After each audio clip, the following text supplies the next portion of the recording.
سيد الدهشات. إلى مولاي عمر عبد الدائم في ذكرى هطوله مبدعا جميلا وإنسانا أجمل. هبني قليلك كي أضفي على بددي، وبعض خلدك كي يسمو به أبدي. فأنت آخر ما الغيمات تقرأه على الصحارى ليطفو العشب كالزرد. أنت الربيع، الطيور، البحر شاطئه، أولى الأغاني التي هبت على خلدي. ليل الصداقات، أحلام الطفولة، ما تروي الحقول لذاك الطائر الغريد. وما تهدهده الجدات من قصص، وما الأزقة تحكيه لمنفرد.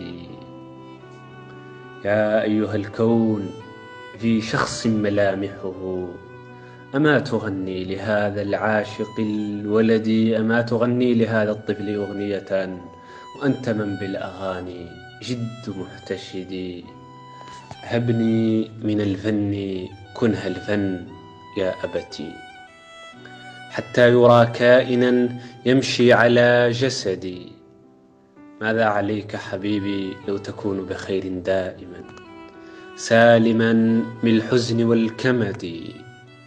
ماذا عليك حبيبي لو تكون كثيرا، لست تحصى ولا تفنى بلا عدد.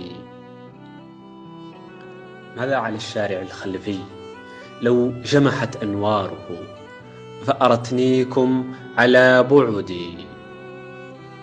يا ما تسولت حبا أستعين به، فما استطعت هوى والقلب لم يعد. 26 مرت بعد، هل ذهبت جميعها وأنا ما زلت صفر يدي.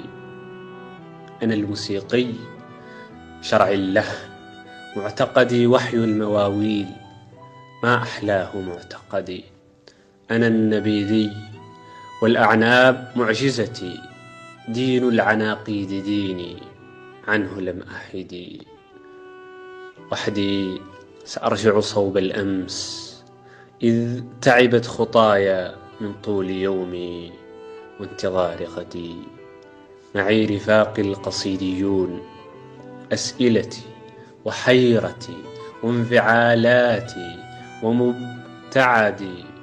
أحكي لهم في مهب الدرب عن عمر، عن سيد الدهشات الواحد الأحد. عن شاعر عالم، عن شاعر وطن، عن شاعر أمة، عن شاعر بلدي. محمد يحيى الحسن، مع كامل الود.